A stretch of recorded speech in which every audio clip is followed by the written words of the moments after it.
And I welcome you to regular COVID-19 press conference from WHO headquarters here in Geneva. I will just introduce you briefly to our speakers today here. We have in the room Dr. Tedros, WHO Director General, Dr. Maria Van Kerkhove, Technical Lead for COVID-19, and Dr. Bruce Aylward, Senior Advisor to the Director General. We also have online with us Dr. Soumya Swaminathan, WHO Chief Scientist. We have Mr. Derek Walton, who is our legal counsel. We also have Dr. Mike Ryan, the Executive Director of Health Emergency Program. And we have Mariangela Shimao, who is Assistant Director General for Access to Medicine. We also have a special guest that Dr. Tedros will introduce in a second. And before I give the floor to Dr. Tedros, just to remind you that we will have simultaneous interpretation in 6 different languages plus Portuguese and Hindi. I would like to thank our interpreters who are here with us. Once we start question and answer session, you can ask question in those languages. With this, I'll give the floor to Dr. Tedros for his opening remarks.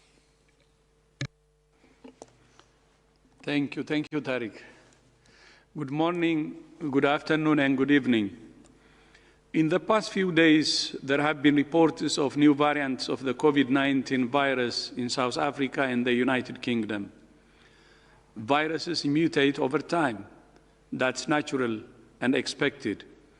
The UK has reported that this new variant transmits more easily, but there is no evidence so far that it's more likely to cause severe disease or mortality. WHO is working with scientists to understand how these generic changes affect how the virus behaves. The bottom line is that we need to suppress transmission of all SARS-CoV-2 viruses as quickly as we can. The more we allow it to spread, the more opportunity it has to change. I cannot stress enough to all governments and all people how important it is to take the necessary precautions to limit transmission. This year has been difficult for all of us, but for health workers, it has never been harder. At this festive time of year, for so many, the best gift for health workers is for leaders and citizens to take precautions that ease the pressure on health systems. Safe and effective vaccines give us hope, but they're not an excuse for people to let down their guard and put themselves and their loved ones at risk. Now is the time to double down on the public health basics that have seen many countries suppress the virus effectively. There are a number of groups that continue to push a narrative that this virus only affects the old and that with vaccines on the horizon, we can relax. COVID-19 affects children and adults in a variety of ways, and it can attack every system in the body. And a growing number of people suffer with long-term consequences of the virus. This includes neurological complications for children and adults, which are still being researched. Vaccines are offering hope for some, but I'm deeply concerned that vaccine nationalism will deprive the world's poorest and most vulnerable people of these life-saving tools. Now is the time for political commitment to be translated into action. Pledges and promises will not protect anyone unless they are realized. Last week, we announced that the COVAX facility, which is backed by 190 countries and economies, has secured access to nearly 2 billion doses of promising vaccine candidates. In the early 2021, $4.6 billion in additional funding will be needed to purchase COVID-19 vaccines for at least 20% of the population of all low and lower middle-income countries. This will ensure health workers and those at highest risk of severe disease are vaccinated, which is the fastest way to stabilize health systems and economies and stimulate a truly global recovery. The 100-100 initiative of WHO, UNICEF, and the World Bank aims to support 100 countries to conduct rapid readiness assessments and develop country-specific plans within 100 days for vaccines and other COVID-19 tools. 89 countries have already completed the assessments, and our teams are working around the clock to ensure that governments and health systems are ready for global vaccine rollout. WHO has also released a new training course for health workers on COVID-19 vaccination, which is available at openwho.org. Vaccines will help to end the pandemic, but the effects of COVID-19 will continue to be felt for many years to come.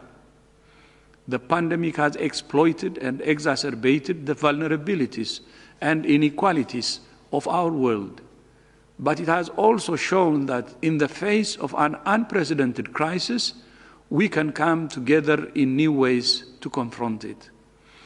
Every crisis is an opportunity to question the way we do things and to find new ways of doing them. For 30 years, our colleagues at the United Nations Development Programme, or UNDP, have published the Human Development Report, an annual snapshot of the state of global development. UNDP has long been a critical partner to WHO, working closely on a host of health and development issues together to solve problems on the ground so that people get the services they need. The latest edition of the Human Development Report, published last week, takes an in-depth look at the COVID-19 pandemic and what it might mean for the future of development and humanity. To talk more about the report, I'm pleased to be joined by my brother, Achim Steiner, the administrator of UNDP. Achim, thank you for your partnership and thank you so much for joining us today. The floor is yours. Thank you very much, dear Tedros. Thank you to the very kind invitation to join you for today's briefing, another very sobering and dramatic point in this pandemic. And it is an honor to be part of this press conference today to mark the launch of what you just referred to, the 2020 Human Development Report. These unprecedented times require us to come together to seek solutions to our shared problems, and that includes us as UN agencies.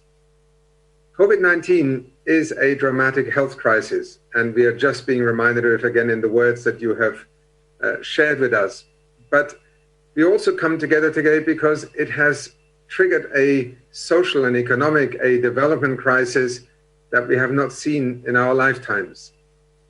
Not only has the virus taken the lives of more than 1.6 million people, it has destroyed livelihoods, crippled health systems, locked hundreds of millions of children out of classrooms, and is costing the world's economy more than $9 trillion over 2 years, according to the IMF, and the equivalent of up to 400 million jobs, according to our sister agency, the ILO. UNDP projects that for the first time in 30 years, global human development progress is going backwards. UNDP has calculated that by the end of the decade, 1 billion people could be living in extreme poverty. A quarter of those, 250 million, could be people pushed into poverty as a consequence of the pandemic. As the Human Development Report makes clear, COVID-19 is the latest in a string of consequences resulting from the ever-growing pressures we put on the planet in the name of progress. This is the reality of the Anthropocene, the age of humans, as we refer to it, and in it, humanity is, in a certain way, waging a war against itself. For 30 years, UNDP has released the Human Development Index, ranking countries in the world by how they expand people's freedom and opportunities, by measuring health, education, and income. But this year, we decided that we needed to try something new and long overdue. We included an experimental index to gauge human progress by accounting for per capita national carbon dioxide emissions and per capita material footprint. The result shows that no country is successful in advancing humanity without extracting a heavy toll on nature and our planet. Yes, there are countries successful in a lighter planetary imprint, and yes, there are countries with prosperous populations, but not one nation is doing both. Achieving this balance is the next frontier of human development, as the report is called. And as it sets out, very critically also, inequality is central and is a barrier to that mission. Because inequality is both a cause and a consequence of planetary imbalances, and it stands in the way of solutions. While the pandemic has undoubtedly touched us all, its impact is being felt differently depending on who you are, where you live, and how much money or power you have. Existing and growing inequalities have meant that around the world, those that already have the least have been hurt the most. And in its simplest, we have all realized that it is extremely expensive to be poor in a pandemic, whether you are a household or a country. Poor people, women, marginalized people, day laborers, and those in unstable employment or in the informal sector have all faced disproportionate hardship. For instance, evidence from a number of countries also indicates that the pandemic is erasing decades of progress in women's labor force participation. But the report is very much focused on also stating that it doesn't have to be this way. The first test of our willingness to transform will be the delivery, as Dr. Tedros just referred to, of COVID-19 vaccines to the world's population. The COVID-19 pandemic is exposing and exacerbating fragmentation and long-standing gaps in public health and deepening chronic inequities. The delivery of the COVID-19 vaccine must be equitable, otherwise we risk entrenching the very inequalities which are harming the health of people and the health of planet and are going to give rise to more social and economic tensions. Without delivery of COVID vaccines that are equitable, efficient, and trusted, we will undermine the recovery from COVID-19 and not only lose even more lives, we have to be reminded that none of us is safe unless we are all safe. The scientists who have brought us effective COVID-19 vaccine candidates in record time have shown what is possible through collaboration and innovation.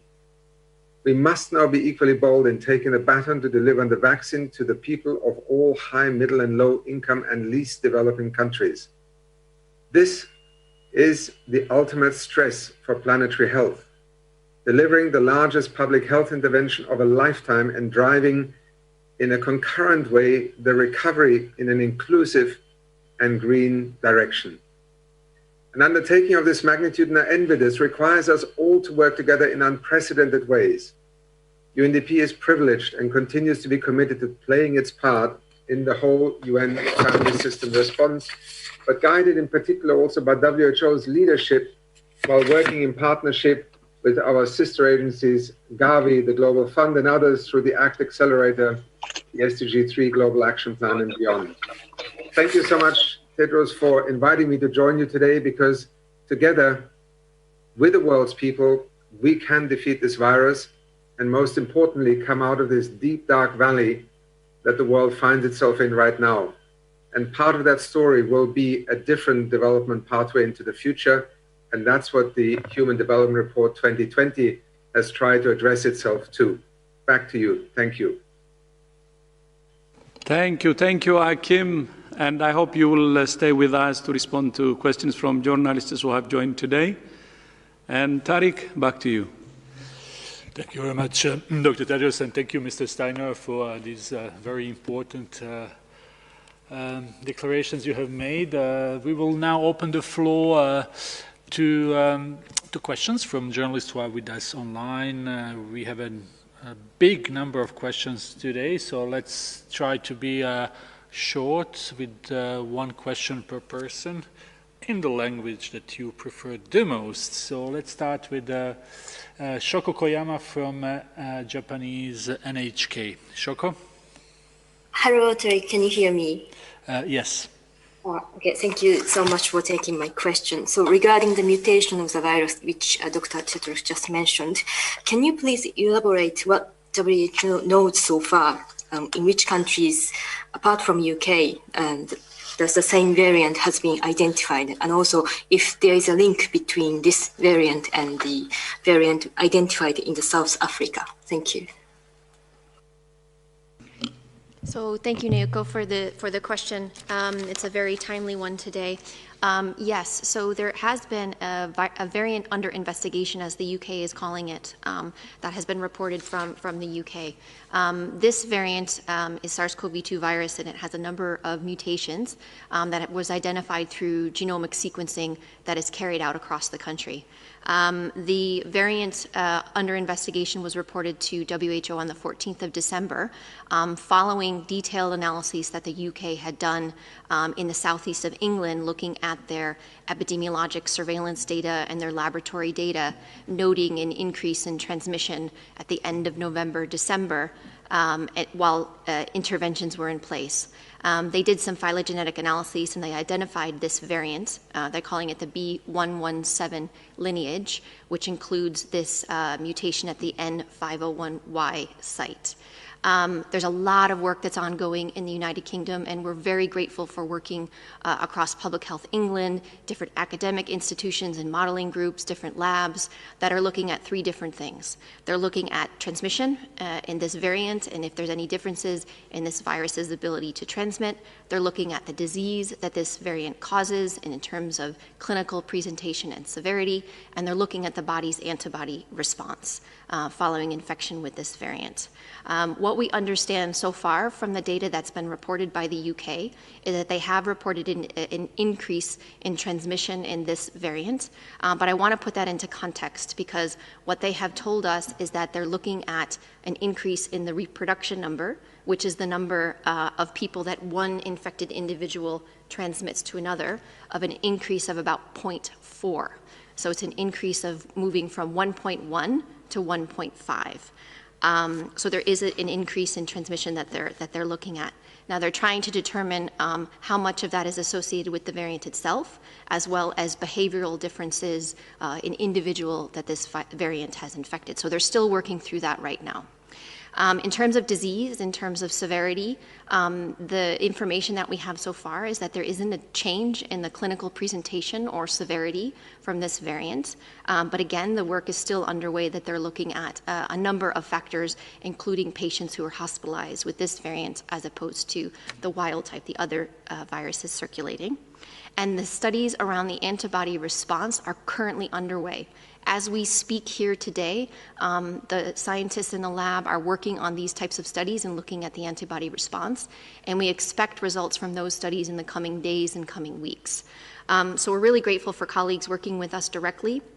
They have informed us with more detailed analysis through our virus evolution working group, which was established to specifically look at mutations and specifically look at what are the studies that are needed to understand what these mutations mean and any potential implications.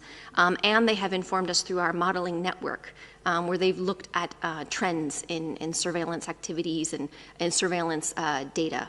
So the data is coming in real time, and the UK is making information available as quickly as possible. They're reporting it to us as well, and we will make updated information available as quickly as possible. The UK has informed us that they don't believe that there's an impact on the vaccine, so that's good news. But again, there's a lot of information coming out, and there's a lot of studies that are ongoing. Point, your second point about the South Africa. So at the same time, there was another variant that was identified in South Africa, and it has one of the same mutations, this 501Y mutation, but it's a different variant. They've arisen at the same time, so it sounds like they're linked, but it's actually a separate variant. And South Africans are also working with us through our virus evolution working group, and they are presenting, they have presented to us some preliminary results from the studies that they are doing. They are currently growing the virus in South Africa so that more studies can be done, similar to the studies that I just mentioned about the UK. So it does sound confusing that they're the same virus, but these are actual different variants. I do want to say a big thank you to all over the world for people who are doing full genome sequencing and making these sequences available to other researchers and scientists and on publicly accessible platforms like GISAID. This really helps us to monitor these changes, these natural changes that happen in the virus. So we need that to continue. We are hopeful that more sequencing capacity can increase across the globe, and it has significantly increased during this pandemic, but we still need more. So thank you to all of you who are out there who are doing those sequences and sharing those through publicly available sites. Thank you very much, Dr. Van Kerkhove. I think many of journalists who are online wanted to ask questions precisely about this. Dr. Ryan maybe would like to add something. Dr. Ryan, please. Yes, can you hear me, Tarek? Very well, please. Okay. No, I think Maria says it all, but I think it's important maybe just to re-emphasize a couple of things. There's zero evidence at this point that there's any increase in severity associated with this disease. Clearly, work is ongoing to look at transmission and the increased rates of transmission and how much of that is attributable to this particular variant.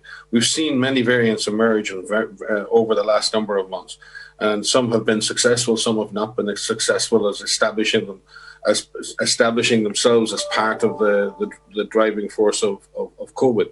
What no variant has done yet is establish itself as having any higher level of severity or evading our diagnostics or hiding from vaccines or the effectiveness of vaccines. And it remains to be seen with any new variant. And that's why it's so important that we continue the work.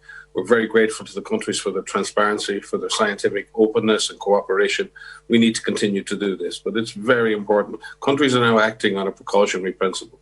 They're taking the highest amount of precaution, and therefore many countries have put in place some precautionary travel restrictions while they look at the risk assessment around this virus. That is prudent, but it's also important that everyone recognize that this happens, these variants occur. Science and health authorities and governments are looking at that very carefully. They're taking care of citizens by being extremely cautious about any new variants and examining their potential impacts. But at this stage, we don't have evidence that this virus will change the severity, the diagnostics, or the value of vaccines going forward. So I think as we enter the holiday period, as the DG said, we need to stop all SARS-CoV variants. We need to stop all SARS-CoV transmission. We know how to do this. We know how to suppress transmission. We know how to protect ourselves and how to protect others. It's the same rules with this virus, any variant of this virus.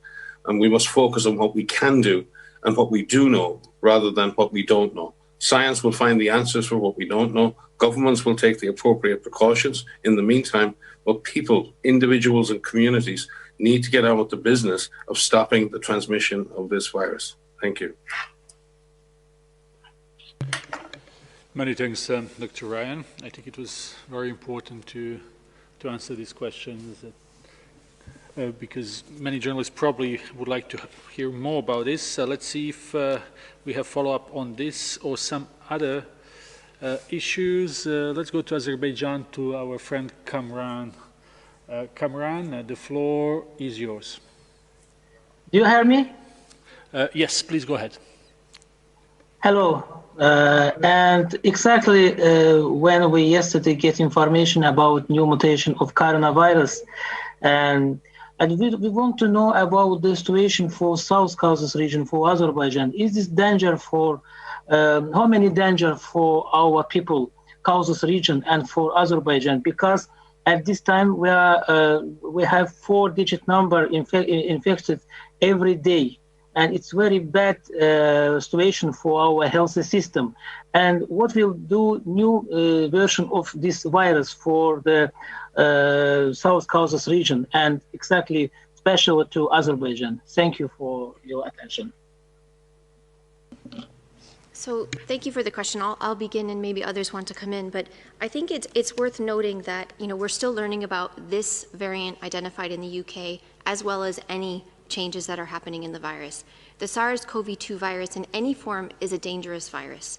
and the activities that we take ourselves to minimize our own exposure are applicable for any SARS-CoV-2 virus that is circulating, including the new variant that has been identified in the UK.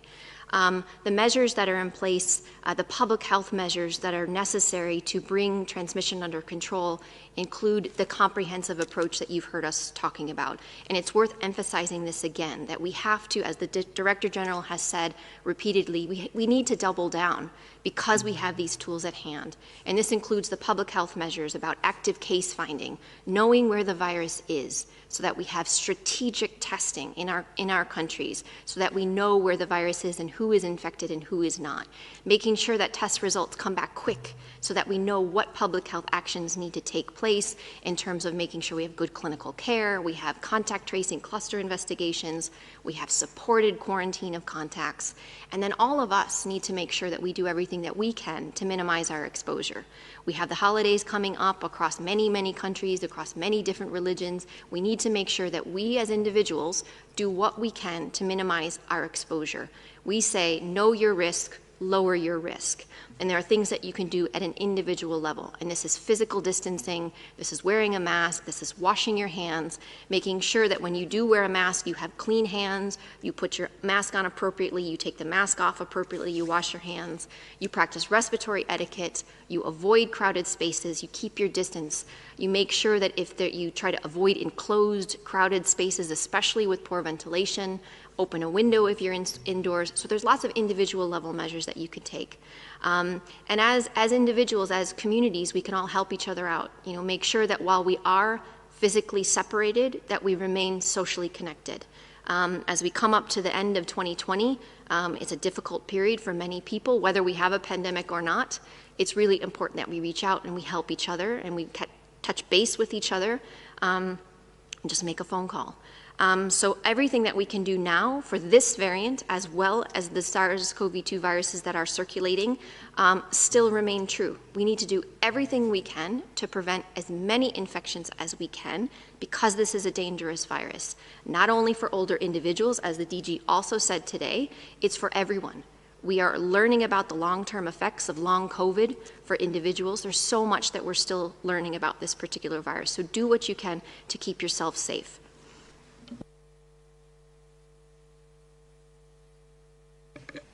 Thank you very much, Dr. Van Kerkhove. Let's go to, I would assume it's Mexico. Claudia Luna Palencia from Vertigo Politico and TV Azteca. Claudia, if you can hear us, please unmute yourself.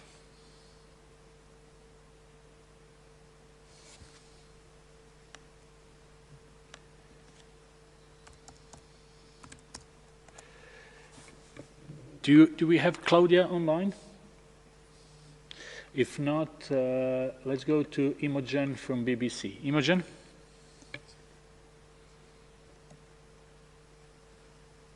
Imogen, if you hear us, please unmute yourself and ask your question. Permission comes up a bit late. Hello. I know you've said a bit about this new variant. I'm just wondering if you're able to give any more precise detail. We've heard a lot about how this is up to 70% more infectious than other strains, the strains that are already circulating. Can you give us any detail about what evidence you've seen that suggests that, and what countries should do about it, apart from what you've already said, the usual stuff we know works, wash hands and distance? Thanks, Imogen. I will begin, and maybe others want to come in, but I am going to repeat what I just said because I think it's worth hammering in. In terms of the reports from the UK about an up to 70% increase, that information comes from different types of analyses that UK colleagues are working on. They've looked at their surveillance data across the country, looking at data that's coming in from testing at different sites in southeast England, but also across the country, across all of the UK. They're also looking at phylogenetic analysis, looking at the sequences and doing detailed analysis of making estimates of the reproduction number, of the generation time, et cetera, to look at differences with this circulating virus and other wild-type viruses. So they look at people who are sequenced, and so not all people across the UK are sequenced, so it's a subset of the population. But having said that, the 70% increase is an increase of a reproduction number of about 0.4. So it's an increase from 1.1 reproduction number to 1.5. Now, this is in the presence of interventions that are in place across the UK. So what they're doing now is they're doing more analysis of this as more surveillance data and more sequence data comes in. They're always refining these estimates, so these estimates may slightly change, and that's to be expected.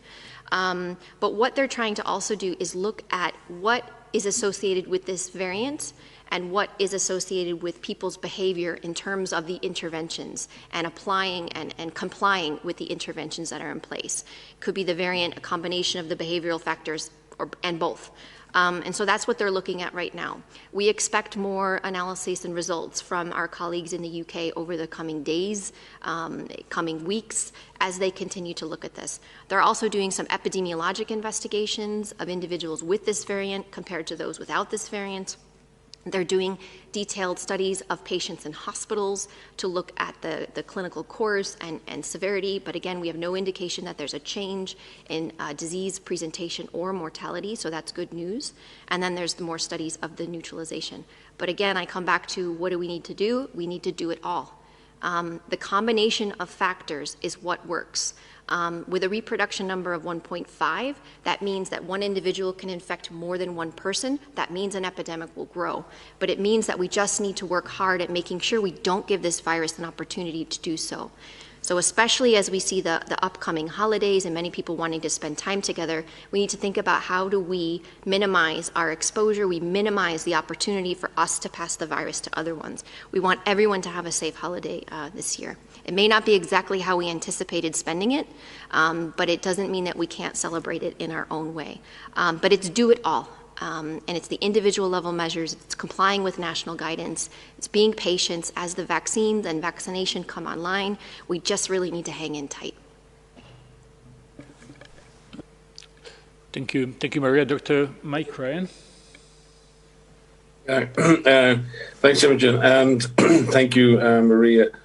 I think, as Maria said, with the work being done by the UK, and it's very responsible work, just looking at what is the combination potentially of the virus, and also just the difficulty of the measures at this time of year in any given country, what's driving transmission, and they will sort that out. But if we even look at their estimates, with the new estimate of around 1.5, that just put the bar up a little bit. In some senses, it means we have to work harder. Even if the virus has become a little bit more efficient in spreading, the virus can be stopped. The R0 is around 1.5. That means the virus can be stopped, and we've had R0s much higher than 1.5 at different points in this pandemic, and we have got it under control. So this situation is not, in that sense, out of control, but it cannot be left to its own devices, either personal behavior or the virus itself. As we learn more about the virus, we'll learn more about how it may replace other strains, and that, as I said, has happened before. But we're not talking about a reproductive number like measles, which is somewhere between 12 and 18, or mumps or chickenpox, 10 to 12. We're talking about 1.5. The virus may have become slightly more efficient in transmission. That can have a big impact on numbers when we have so many people being infected. But it means the virus can be contained, the virus can be suppressed, and it is exactly the same interventions, exactly the same behaviours, done with more intensity and more completeness, that we need to focus on right now. Thank you very much, Dr. Ryan. We see there is a huge interest in this particular issue, and it is important to answer. Let's see what the next question will be, and it's Christian Ulrich from German news agency dpa. Christian. Thank you very much for taking my question.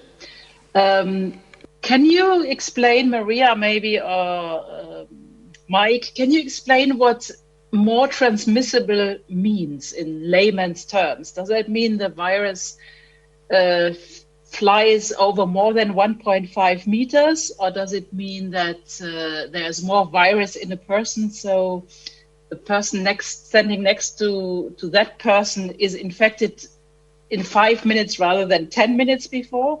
Just try and make it more, more understandable for layman's people who wonder what is different now than from what was different, what was happening 3 weeks ago. And there was also a question that hasn't been answered. How many countries have actually reported cases of this new variant so far? Thank you. So thank you for this question. It's a great question, and I actually really very much appreciate the way that you ask it, because we sometimes forget how complicated a lot of this is, and we use a lot of terms that may just not translate very well to everybody.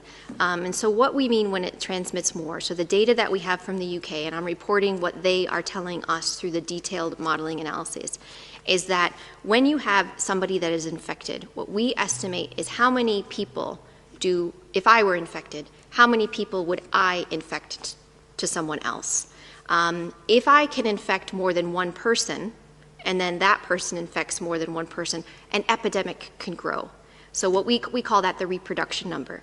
In the beginning of an outbreak, everyone is susceptible, and so there aren't interventions in place yet. They're starting to come online, and so we look at that first reproduction number.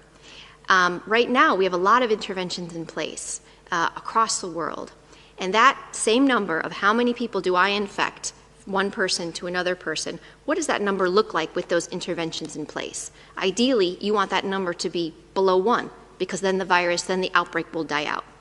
In the situation in the UK, the reproduction number, this number, has increased from 1.1, meaning if I were infected, I would infect 1.1 person, or just over one person. And that's important because it means it grows. It'll grow at a certain rate. If I infect 1.5 people, I know that doesn't make sense because it's not, you can only infect a full person, but it means I can infect more people. And so that is a concern when the reproduction number increases. What we want to see happen is when you have intervention in place, it reduces. Now, how it transmits, we don't have any indication that it's changed how it spreads, meaning like it's a respiratory pathogen, so it spreads between me and you through these particles in the air. Some are big, called droplets, some are small, called aerosols, but mainly what is happening is that the virus spreads between people who are in close contact with another. That's still the same. There are detailed epi investigations that are underway, and we will let you know if anything in that space changes, but the virus likes people who are in close contact with one another. So when we say there are things that you need to do with your physical distancing, you're wearing a mask, you're washing your hands, all of that remains true in terms of protecting yourself and protecting the ability of you to spread from somebody else. So I hope that was a little bit more clear, but maybe others want to come in. I'm sure Mike will want to come in on that. In terms of the international spread, so we are learning of countries that are doing sequencing, that are looking for individuals with this particular variant. And there are a few countries that have reported single cases of this variant. They're reported, the sequences are being uploaded into GISAID and other online platforms. So again, we're grateful for that. And we understand it's Australia had one case, Iceland, Italy, the Netherlands, and Denmark. Each with single cases with the exception of Denmark, and I think the cases are around 10. I may be wrong on that, so I don't have the latest updated information. But countries are looking, and so that's the current information that we have at the moment. Dr. Ryan? Yeah, I think Maria explains it very well. And in the end, when viruses change their genetic sequences, in effect, they're just changing a sequence of instructions that are used to build proteins. It's like a program. Then many of you will know programs are a set of instructions. I liken it. Sometimes most of you women out there will know that if you gave the same set of flat pack instructions for furniture to men, you'll end up with many versions of slightly different furniture at the end based on their interpretation of those instructions. And I think it's pretty much the same in this case. The instructions can change slightly and the outcome can change slightly. That's very important because if the proteins change because of the slight changes in instruction, the shape of the protein can change. And the spike protein on the virus, on the SARS-CoV-2 virus, is very variable because of that. And therefore, it can either fit very well into the receptors on human cells or not so well. And it's a pure chance thing. Some mutations result in that protein being able to bind a little better. Some result in it not being able to bind so well. If it binds a little better, a little bit more successfully, a little bit more tightly, then the virus finds it easier to get into the cell. It's easier to infect the cell, and the person can be infected more easily. So that can change either the ease with which the person can be infected or the viral loads that they may have ultimately with the same exposure. So in that sense, it is very much linked to those instructions, the success of the virus in the human body. And then, as Maria said, the types of transmission don't necessarily change, but if you increase the number of people who are infected in the community, then obviously the rate of infection can then increase when more people are successfully infected with the virus. But again, we're talking hypothetically here. We've seen an estimate of a small increase in the reproductive number from the UK. It remains to be seen how much of that is due to the specific genetic change in the new variant. I suspect some. And as I said, we're going to have to, Maria has laid it out, we're just going to have to keep working hard, keep doing it all, and dealing with this SARS-CoV-2 variant as we have dealt with all the previous ones. Thank you, Dr. Ryan and Dr. Van Kerkhove, for these additional in-depth explanations. Let's see if we have more questions on this, or we may have some other questions. Let's turn to Georgia, and we have Katevan Kardava from TV Georgia. Hello, can you hear me? Yes, please go ahead. Thank you very much. Good evening. European Medicine Agency recommends Pfizer COVID-19 vaccine. Today it's a great news and historic day and achievement. We want to know and would like to know what are the procedures when WHO will recommend a vaccine. And also I have a question for Dr. Ryan. How would you assess the situation in Georgia right now? Regional Director for Europe is in Tbilisi. Thank you so much. Thank you very much. I will call on Mariangela Shimau, our Assistant Director General. Mariangela. Yeah, thank you. Thank you for the question. Can you hear me, Tariq? Yes, very well. Okay. If you can turn off the camera as well, so we could see you, but we can hear you very well. Yeah, I'm on the iPhone, so I don't know how to turn on the camera. But just to say that it's very welcome news that the EMA has issued the market authorization for the conditional market authorization for the Pfizer vaccine. WHO is in finalizing the emergency use listing of the same vaccine, the Pfizer vaccine. We received the dossiers and we are working together with the EMA. And it's likely that before the end of this month, we will also have an emergency use listing by WHO for this vaccine. Then we do have the WHO's advisory group on immunization is also assessing the recommendations of how this vaccine should be used at country level. So this is some parallel work that's going on as we speak. So we will have the WHO emergency use listing, which allows for a quicker registration of this vaccine in many countries where WHO works with bilateral agreements. And we also have the advisory group working on the policy recommendations for the use of the Pfizer vaccine. I'll stop here. Thank you. Thank you very much. I don't know if Dr. Swaminathan would like to add something to this. Yes, maybe very briefly, just to say that we look forward to the SAGE recommendations, which is the policy for how this vaccine should be used and the details of which groups and the schedule and so on. And that's we're expecting that to happen in the first week of January for the Pfizer vaccine. Hopefully, we're going to look at the Moderna dossier as well soon after that. We do hope that through the COVAX facility that we will be able to start rolling out the Pfizer vaccine in a limited set of countries late January, early February to vaccinate healthcare workers in those countries who are at highest risk for getting the infection, and also to protect the health system from being overburdened and collapsing. This will allow us to, first of all, have a public health impact by protecting this high-risk group, but also to be a learning for us to then rapidly be able to scale out vaccines to the remainder of the COVAX facility countries. So we're really looking forward to that, and we're doing everything possible to try to roll this out as quickly as possible, hopefully in the coming weeks. Thank you. Thank you very much, Dr. Swaminathan and Dr. Shimao. We will move now to Shane from CCTV. Shane.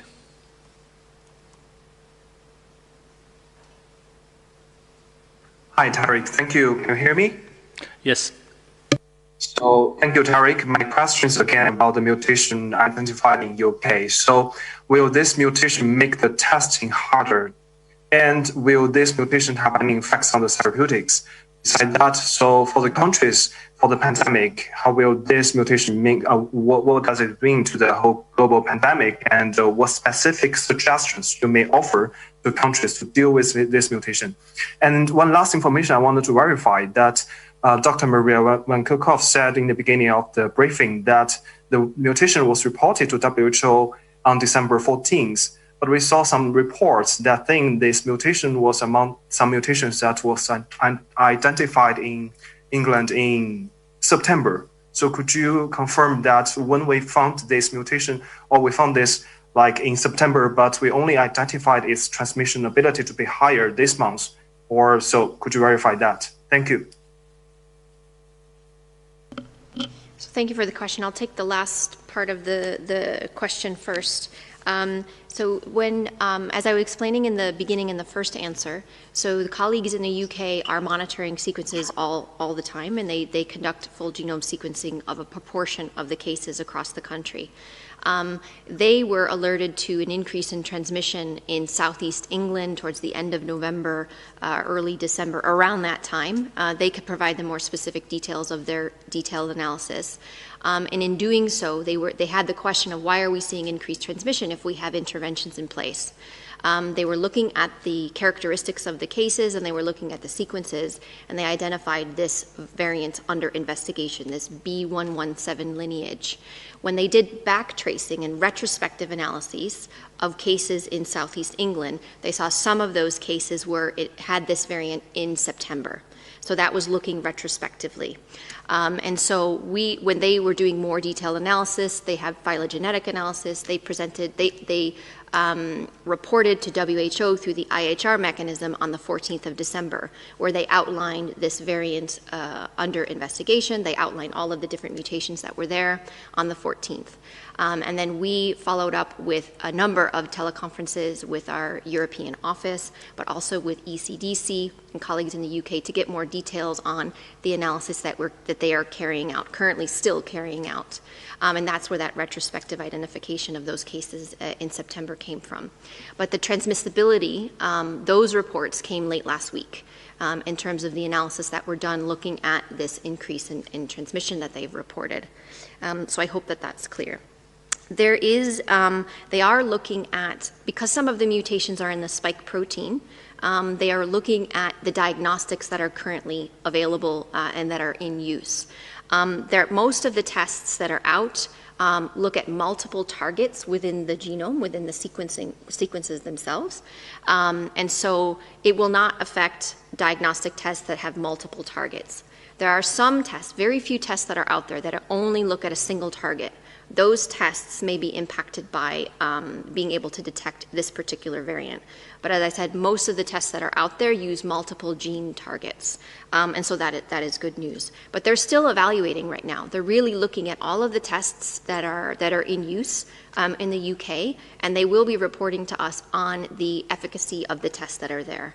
I don't have any information on the therapeutics, but we haven't, that is also being looked at. As I said, they're looking at the hospitalizations, but we don't have any indication that the therapeutics would be altered by this. Sumi may have more information on this, but as I said, the studies are underway, and they haven't reported any impact on therapeutics for patients with this variant versus other SARS-CoV-2 viruses.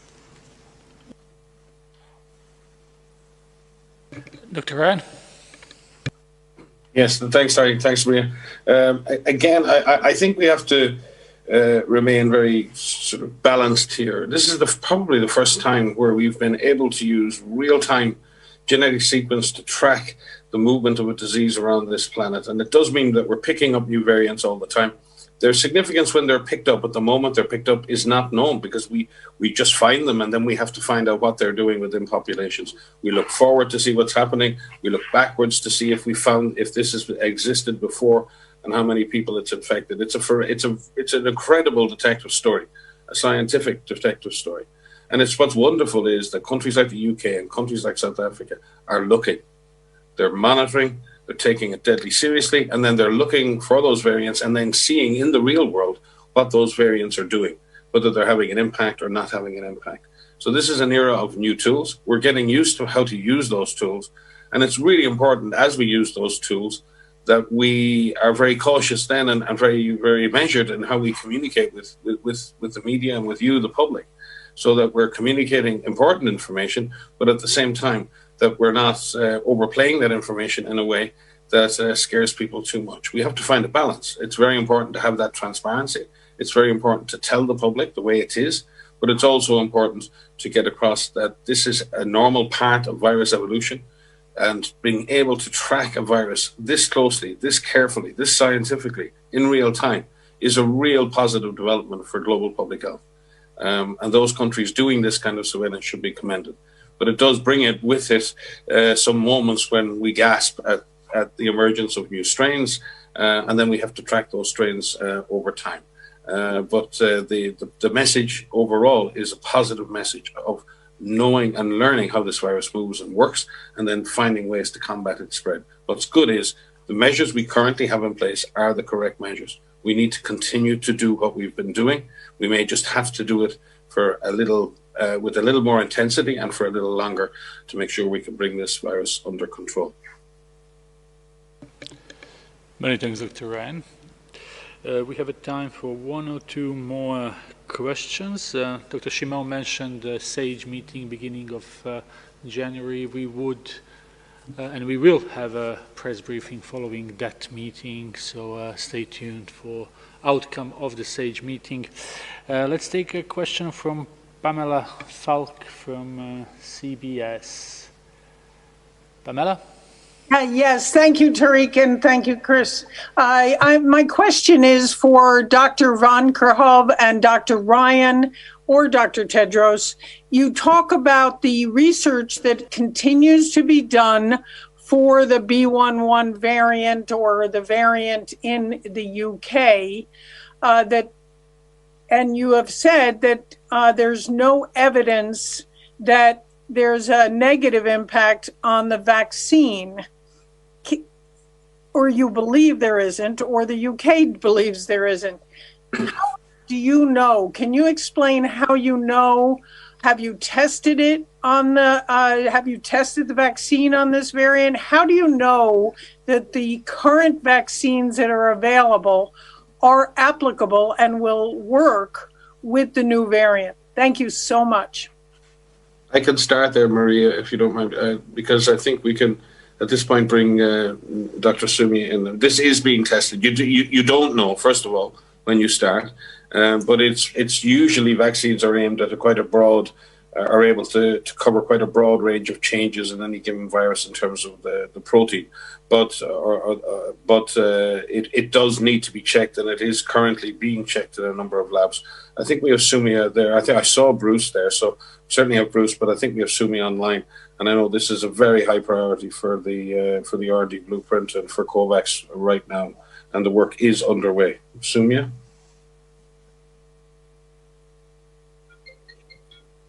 Thank you, Mike. And as you said, I think this is a very important issue, because a lot of the hope now is on the vaccines making first an impact on the acute phase of the pandemic by reducing deaths, by protecting the most high risk and vulnerable groups, and by protecting our health systems, and then ultimately really making an impact on the pandemic itself by creating that population immunity.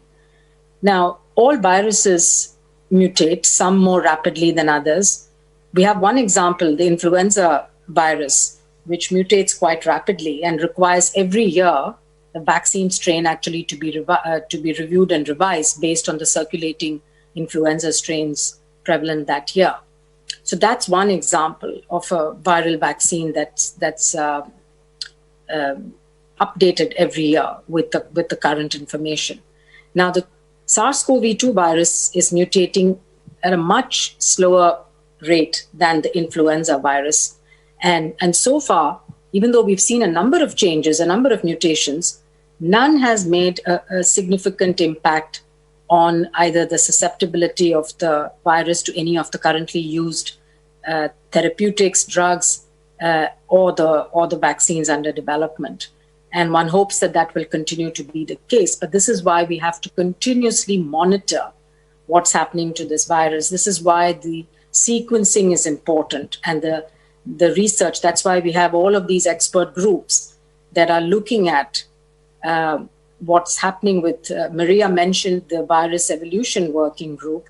There are now laboratories across the world that have set up the experiments, the assays, to culture this new variant of the virus and test both convalescent plasma, so serum from people who've recovered from natural infection, as well as those who've been vaccinated. We have serum taken from those individuals. And then in the laboratory, you can actually see whether this virus is being killed or neutralized by these antibodies from people who've got the vaccine or from people who've recovered from the disease. And that will tell us. There are also experiments being done. The companies that are running vaccine trials, like the Pfizer and Moderna and so on, are going to follow up individuals who are in those trials to see if any of them get infected with SARS-CoV-2 and develop disease. And if they do, they're going to sequence that strain to see whether that's a variant or it's an escape mutant.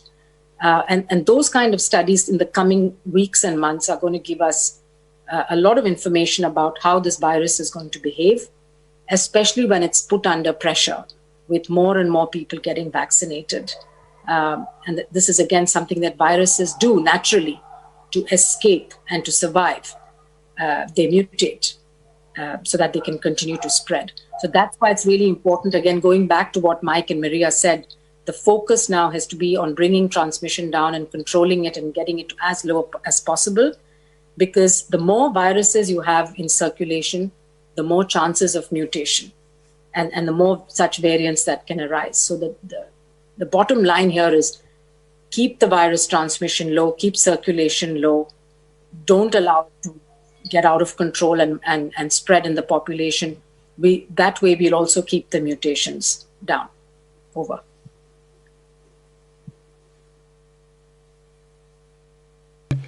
Thank you very much, Dr. Swaminathan. We have lots of questions in line, but unfortunately we won't be able to take all of them. So let's try to take one or two max. So Corinne from Bloomberg. Corinne. Hi, thanks for taking my question. It's a very short one. As vaccines are being rolled out across the US, UK, China, and soon going to start across the rest of Europe as well, you mentioned the WHO's dashboard tracking these inoculations. Since we're seeing so many vaccinations already, do you have a better idea of when that might go live and what kind of data you'll be able to be collecting? Don't know if Dr. Swaminathan can answer that. If not, we are happy to look back for information. Dr. Soumya? Yeah, I could just say that, the WHO does track immunization coverage in countries across the world. We do this in partnership with UNICEF and other partners. This is something we do on an annual basis, but this is for childhood vaccinations, and we produce a report every year on coverage and on challenges. For the new virus vaccine for COVID-19, we actually plan to have a much more real-time dashboard, and this is now being set up. Hopefully, it's going to be updated on a monthly basis, where we'll be able to track coverage across the world in different countries. A lot will depend, of course, on the data that's provided to us by countries. We're setting up the systems now and the indicators that are going to go into the dashboard. But yes, that should be up and running sometime early next year. Thank you. Thank you very much, Dr. Swaminathan. We will, of course, keep everyone informed about new dashboards. Dr. Ryan, please. Just to supplement with Sumi, because the adding in vaccine data is very important. We've been tracking multiple data points on this epidemic since the very beginning. Epidemiologic data, activity data, impact data, a lot of social data, a lot of information that's been on our country platforms and been out there. Countries themselves have built their own dashboards to track this disease. So it's really important that we can now continue in and do the necessary tracking for this virus. As Sumi said, for a lot of routine immunization, it's a yearly process, a monthly process, but we do real-time tracking, and we have done and do for yellow fever, for meningitis, for cholera, and for Ebola. For epidemic diseases, we are in a position to be able to do real-time daily tracking of disease, of vaccines as they're used at country level. The task here, though, is much bigger, because usually we're dealing with 1, 2, 3, maybe 4 or 5 countries in which we're doing mass campaigns. This is hundreds of countries potentially at the same time. So the need to be able to track this carefully is very important, both to look at how the vaccine has been used, to look for side effects, to see how effective the vaccine is in the real world. All of those matters are very, very important. But we'll be adding the tracking system for vaccination to a vast system for tracking all kinds of other interventions that WHO and partners are currently using to support our member states. Thank you very much, Dr. Ryan. We will conclude our press briefing with this. I understand our guest administrator, Akim Steiner, is still online, so maybe I will give the floor to Dr. Tedros. Yeah. Akim, if you're online and you would like to say closing words, you're welcome. Thank you, Tedros. Very briefly, clearly today's focus, given that it is the WHO press conference and everything that is happening in the last 24, 48 hours, I think it's just very good to be here with you. And I just want to add that one reminder, as you lead us and as the world tries to contain the virus, our ability to do so is also premised on being able to recognize that for hundreds of millions of people to do the right thing is extremely challenging. When less than half the world's population has social protection, when in many developing countries 70 to 80% of people live in the informal sector, a lockdown, an ability to contain the virus is directly relatable to the ability of people to survive this. And this literally means the ability to have food and income. And that is why, as we in the development program of the UN look, for instance, at temporary basic incomes, something that in richer nations, through furloughs, unemployment benefits, social safety, and the crisis response is being provided, let us not forget that for literally hundreds of millions of people, there is, as of now, nothing. And our ability to fight this virus through technology and science and innovation is equally premised on our ability to be societies in which we do not forget that there are many who rely on others to be able to do what is called on us. In that spirit, Dr. Tedros, dear colleagues, we join today in looking forward to both containing the virus, making the vaccine something that becomes accessible to everyone. In the meantime, we must not forget that people need to survive, not just the virus, but in fact, poverty and the inability to to be able to cope with this economic reality. Thank you so much for having me join you today. Back to you. Thank you so much, Kim. We were hoping that we would have more questions on the report, but because of the developing story of the new strain, I think the questions were focused on that. But I would like to join my colleague Mike Ryan in appreciating South Africa and UK for their strong surveillance, and that's why the new strain was detected. And I would like actually to use this opportunity to remind other countries to strengthen their surveillance. Mutation happens, it's natural. The most important thing is to detect it as early as possible. And as Mike said, all the measures we're taking, the tools we have actually work for the new strain too. So the most important thing is to really be implementing all the measures that we know globally. And having said that, I would like to thank the media who joined today, and also on behalf of my colleagues here, on behalf of WHO, we wish all Christians around the world Merry Christmas and Happy New Year. Thank you so much.